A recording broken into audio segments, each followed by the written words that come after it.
Cuando tú hablas de cáncer de pulmón o cuando hablamos de cáncer de pulmón, pensamos que es como una sola entidad, pero realmente el cáncer de pulmón son muchas enfermedades que están en un mismo saco al que denominamos cáncer de pulmón. Por ejemplo, 63% de los cánceres de pulmón se diagnostican en Colombia o se diagnosticaron el año pasado en estadios 4 y más o menos un 17% en estadios 3. Entonces hoy en día hay mutaciones, por ejemplo, del receptor del factor de crecimiento epidérmico, hay mutaciones de ALK, de ROS1, de MET, de RET, de BRAF. Entonces, para cada una de esas cosas que yo te estoy diciendo que suenan complejas, hay un medicamento en particular que sirve para tratar la enfermedad que no es quimioterapia. Eventualmente, siempre que veamos alguna radiografía con un nódulo pulmonar o una tomografía con un nódulo pulmonar, hay que pensar que no necesariamente es algo inflamatorio o algo infeccioso, sino que también puede ser cáncer de pulmón. Hay que tenerlo presente, hay que pensarlo. Lo que no pensamos, nunca lo diagnosticamos. Bienvenidos a un nuevo episodio de SaludCast, un espacio creado especialmente para compartir conocimientos, reflexiones y experiencias que enriquecen el día a día de quienes trabajan en el sector salud. SaludCast, el podcast del talento humano en salud. Antes de empezar con el capítulo del día de hoy, quiero recordarles que mes a mes tenemos un invitado nuevo con el que abordamos temas fundamentales para el desarrollo profesional continuo y el bienestar del talento humano en salud. Por eso la invitación es a que compartan este contenido para que cada vez más podamos llegar a personas que quieren mejorar sus conocimientos y habilidades. En el capítulo de hoy tenemos un invitado de lujo. Nos honra con su presencia el doctor Ricardo Brujés. El doctor Brujés es médico oncólogo del Instituto Nacional de Cancerología y del Hospital San Ignacio en la ciudad de Bogotá. Es además el actual presidente de la Asociación Colombiana de Hematología y Oncología, la ACHO. Con el doctor Brujés estaremos hablando de un tema de alto impacto en la salud pública, el cáncer de pulmón. Estaremos debatiendo acerca de los factores de riesgo y sobre todo de cómo podemos implementar estrategias para un diagnóstico y tratamiento temprano. Doctor Brujés, muchas gracias por aceptar la invitación y bienvenido. Bueno, Cecilia, muchas gracias por la invitación. Un saludo para toda la audiencia de este podcast. Ok, gracias, doctor. Para comenzar nuestra conversación, doctor, se dice que el cáncer de pulmón es uno de los más mortales a nivel de Latinoamérica. ¿Qué cifras tiene para compartirnos de incidencia y prevalencia de esta enfermedad en la región, pero sobre todo en nuestro país? Bueno, el cáncer de pulmón en el mundo es el cáncer de mayor incidencia en cuanto a cifras, todos los cánceres que afectan a la población. Y en cuanto a mortalidad, también es el cáncer de mayor mortalidad en el mundo. Nosotros para Colombia seguimos las cifras de Globocan, que es una agencia de la Organización Mundial de la Salud, y para Colombia el cáncer de pulmón es el cáncer que está en la sexta causa de incidencia y es la tercera causa de mortalidad. Nosotros en Latinoamérica, pues digamos que no somos de las poblaciones que más alto impacto tienen en cáncer de pulmón. Estamos atrás, por ejemplo, de poblaciones como Brasil, Argentina o Chile, ¿sí? Pero pues somos uno de los países que tiene o que guarda una incidencia importante con respecto al resto de la región. Ok, escuchando esas cifras que nos acaba de presentar y como esos temas de incidencia y prevalencia, es inevitable pensar como cuáles son los factores que explican esa realidad, doctor. ¿Por qué esas cifras? Bueno, el cáncer de pulmón, su principal factor de riesgo no se ha modificado a lo largo de todos estos años, que es el consumo de tabaco. Si bien el consumo de tabaco en Latinoamérica ha venido bajando su prevalencia con respecto a lo que pasaba hace algunos 10 años, según cifras de la Organización Mundial de la Salud, en especial para Latinoamérica, seguimos teniendo un alto consumo de tabaco en nuestra población. Se ha diversificado un poco las formas de dispensación de nicotina, en particular tenemos hoy en día todo lo que son los dispositivos electrónicos para la dispensación de nicotina, en particular los vapeadores, los cuales son un nuevo riesgo y un nuevo reto para todos los médicos en cuanto a este nuevo factor de riesgo que se tiene, porque son dispositivos que se vuelven atractivos para los jóvenes, o sea, cuando tenemos un dispositivo de estos, tú los puedes conectar a tu teléfono móvil, puedes encontrar en el teléfono de móvil aplicaciones donde puedes comprar las diferentes cápsulas con las que se recargan, hay diferentes sabores, hay diferentes olores. Ok, doctor. A propósito de las cifras de mortalidad y mirando un poco el tema de diagnóstico, de diagnósticos más oportunos, ¿qué herramientas o qué estrategias se pueden implementar para que cualquier profesional de la salud esté en la capacidad de identificar el cáncer de pulmón en estadios tempranos? Es muy difícil el diagnóstico de cáncer de pulmón en estadios tempranos. Si recogemos datos de la cuenta alto costo, por ejemplo, 63% de los cánceres de pulmón se diagnostican en Colombia o se diagnosticaron el año pasado en estadios 4 y más o menos un 17% en estadios 3. Y esto ocurre porque la mayoría de las veces cuando tenemos síntomas por cáncer de pulmón, cuando tenemos tos persistente, cuando tenemos tos con sangre, cuando nos sentimos ahogados o con falta de aire, cuando nos duele el pecho, ya estamos en un estadio avanzado de la enfermedad. Entonces, diagnosticarlo por síntomas no es como la mejor idea. Todo cáncer de pulmón, antes de ser una masa grande que podemos identificar y que produce síntomas, empieza por algo muy pequeño, por un nódulo. Un nódulo es una pepita, algo muy pequeño. La mayoría de las veces los cánceres de pulmón en estadios tempranos los reconocemos de forma incidental. Por ejemplo, en la pandemia por COVID-19, como teníamos que hacerle radiografías y tomografías a los pacientes para ver cómo estaba la enfermedad, diagnosticamos muchos cánceres de pulmón en estadios tempranos porque teníamos que hacerles tomografías a los pacientes y encontrábamos nódulos que eventualmente no estaban asociados o que persistían después de la fase aguda de la enfermedad. Sí. Entonces, de esa forma, pues se hizo el diagnóstico de la enfermedad temprana. El mensaje grande es, eventualmente, siempre que veamos alguna radiografía con un nódulo pulmonar o una tomografía con un nódulo pulmonar, hay que pensar que no necesariamente es algo inflamatorio o algo infeccioso, sino que también puede ser cáncer de pulmón, no necesariamente en pacientes fumadores se puede presentar. Tú me estabas preguntando de factores de riesgo antes. Un factor de riesgo importante hoy en día es la contaminación ambiental, la contaminación por microparticulados, especialmente por microparticulados de menos de 2.5 micras, que es algo de la polución que tenemos hoy en día en el medio ambiente. Por ejemplo, es uno de los factores de riesgo para cáncer de pulmón en no fumadores, en especial en mujeres menores de 50 años. Entonces, siempre que veamos un nódulo pulmonar, pues hay que pensar que puede ser algo malo, hay que hacerle seguimiento y si esto crece, eventualmente hay que tratar de llevarlo a una biopsia.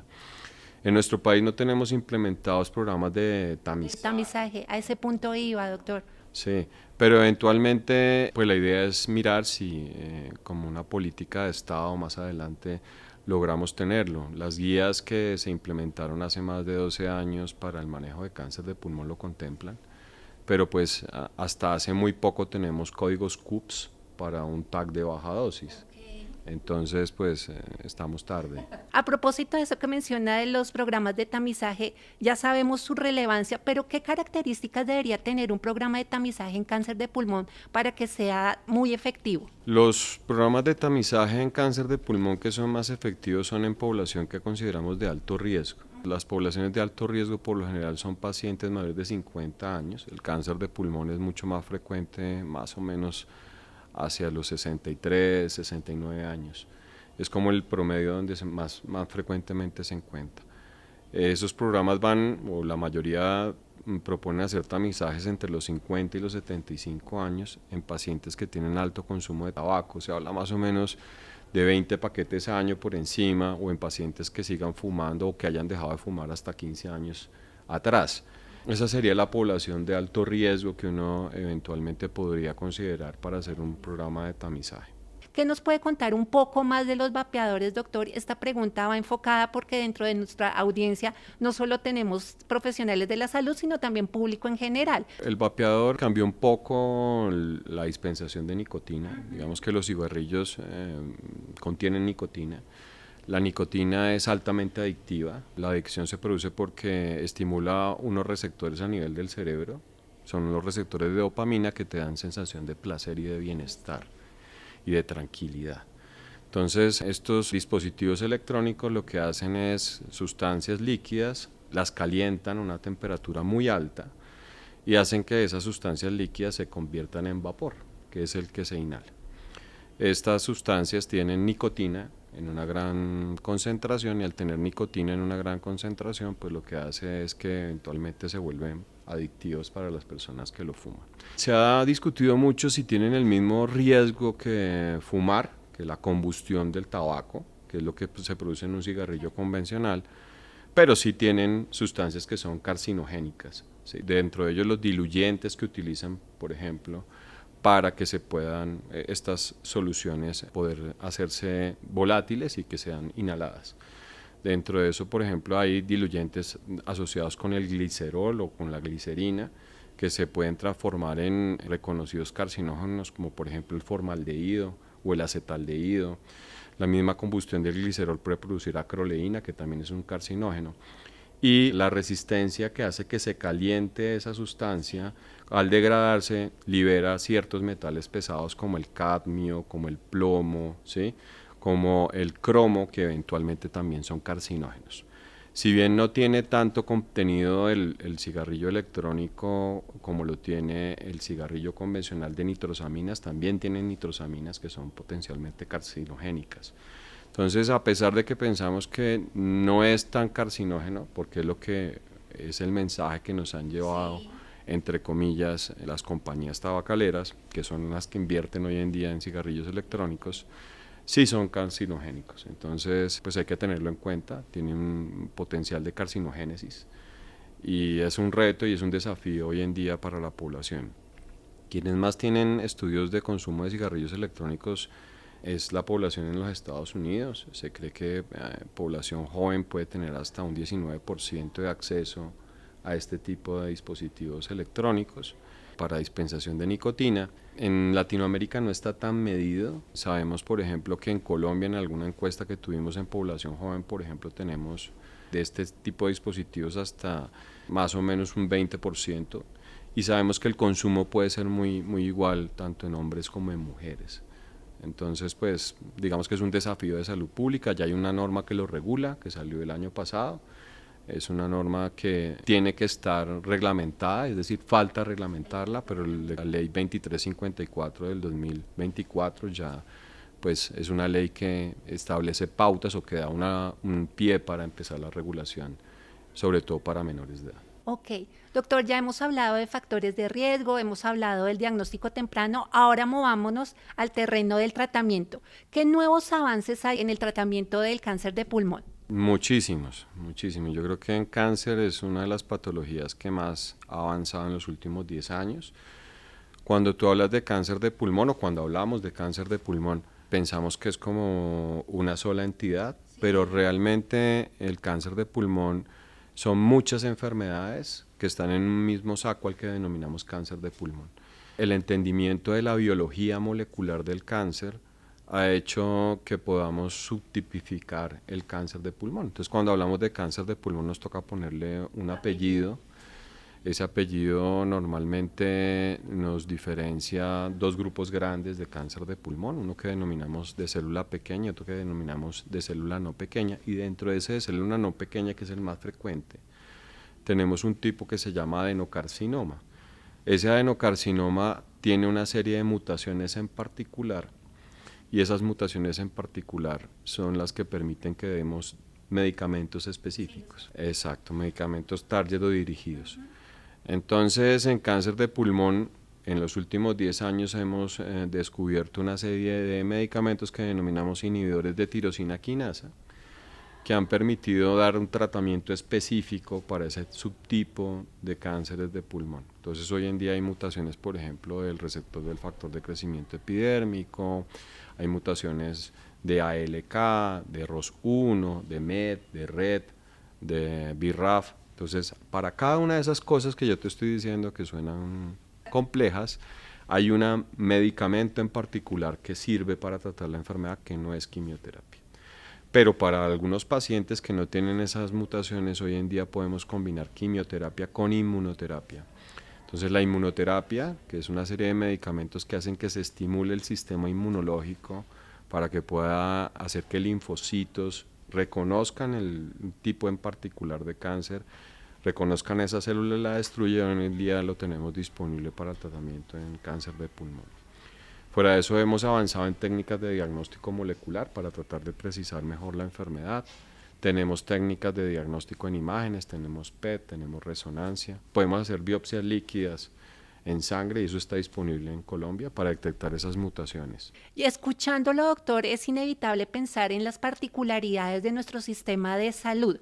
Hoy día, un paciente que es diagnosticado con cáncer de pulmón, ¿qué retos, qué desafíos tiene que afrontar para superar esas barreras de acceso a esos diagnósticos y a esos tratamientos, doctor? Muchísimas, porque digamos que las barreras de acceso en Colombia siguen siendo muchas. Entonces están desde eventualmente tener tú los síntomas y que te hagan el diagnóstico, entonces las oportunidades para diagnóstico siguen siendo muy largas. No están en esos 30 días que hablamos o que están dentro de lo que se plantea que debe ser el tiempo óptimo desde la presentación de síntomas hasta tener el diagnóstico, pero también tenemos barreras en la implementación de esa caracterización molecular, entonces nos toca pedir los exámenes, muchos de esos exámenes tienen que llegar a ser autorizados por las EPS, a ser aprobados, y pues esos tiempos que se demoran van sumando para que pues eventualmente no podamos dar el tratamiento en el momento que se necesita. A pesar de todas esas cosas, en Colombia, comparado con otros países, por ejemplo en Latinoamérica, como Ecuador, como Perú, nosotros tenemos acceso a una gran cantidad de medicamentos que no tienen otros países en la región, y el acceso es independiente de la capacidad de pago tuya. En México, por ejemplo, mucha gente en la población tiene que costear de su bolsillo el pago. Nosotros tenemos un sistema que afortunadamente nos permite, independientemente de nuestra capacidad económica, tener acceso a medicamentos extremadamente costosos. Entonces yo creo que tenemos desafíos muy grandes, pero también es un sistema que nos da oportunidad de ser tratados como pudiésemos ser tratados en otros países de mayores ingresos económicos. ¿Cómo los profesionales de la salud podemos ayudar a los pacientes a que superen esas barreras de acceso, doctor? Lo principal es siempre pensar que un paciente que tiene síntomas que persisten en el tiempo, tos, dolor al respirar, pérdida de peso, puede tener algo relacionado con esta entidad, con esta patología. Si lo tiene ya, pues como habíamos hablado anteriormente, probablemente está en un estadio avanzado de la enfermedad. Pero hay que insistir en el diagnóstico. Entonces el diagnóstico normalmente implica que tengamos que hacer una biopsia para confirmarlo. Entonces si no tenemos cómo o si no sabemos cómo, hay que tratar de enviarlo con algún profesional, un neumólogo, un cirujano de tórax, un oncólogo, ¿sí? Lo otro es pensar que todos esos nódulos hay que hacerle seguimiento. Qué mejor que hacer el diagnóstico en un estadio temprano para que esos pacientes pues eventualmente mejoren su oportunidad de supervivencia. Entonces, siempre que veamos un nódulo en el tiempo, hay que hacerle seguimiento. Y si vemos que ese nódulo está creciendo, pues de nuevo hay que pensar en hacerle una biopsia para saber bien qué es. Entonces, eso es como una de las cosas importantes. Pensar que hoy en día el cáncer de pulmón tiene muchas estrategias de tratamiento que han mejorado la supervivencia de los pacientes. Anteriormente, cuando yo me formé, por ejemplo, hace varios años, en cáncer de pulmón no teníamos tantas alternativas de tratamiento y muchos de mis profesores se quedaron con la idea de que era una entidad que era muy agresiva y que probablemente no valía la pena someter a los pacientes a los tratamientos. Eso hoy en día ha cambiado muchísimo, muchísimo, muchísimo, muchísimo, y no nos podemos quedar en los conceptos de hace 10 o 15 años, porque hoy en día tenemos oportunidades de tratamiento que mejoran y cambian la calidad de vida de las personas. Ya nos vamos acercando al final de este episodio, doctor, y quisiera que se despidiera dejándole un mensaje a aquellos profesionales de la salud que aún piensan que el cáncer de pulmón es un asunto ajeno a su práctica clínica y que solo es un tema de neumólogos, oncólogos y cirujanos de tórax. Bueno, el cáncer de pulmón está como una de las causas de mayor incidencia en nuestro país y nos acercamos a él en los exámenes que hacemos a veces de rutina sin pensarlo. Cuando pedimos una radiografía de tórax y vemos un nódulo pulmonar, eventualmente debemos pensar en él. En los pacientes que fuman y que van a nuestra consulta, independientemente de que nosotros seamos neumólogos, oncólogos o cirujanos de tórax, hay que pensar que en esos pacientes que consumen tabaco hay un riesgo de presentar cáncer de pulmón. en las personas que se exponen a tabaco de segunda mano, es decir, a personas que viven dentro de núcleos familiares en donde hay otras personas que fuman, pues también hay que pensar que ellos tienen riesgo de desarrollar cáncer de pulmón. Hay que tenerlo presente, hay que pensarlo, lo que no pensamos nunca lo diagnosticamos.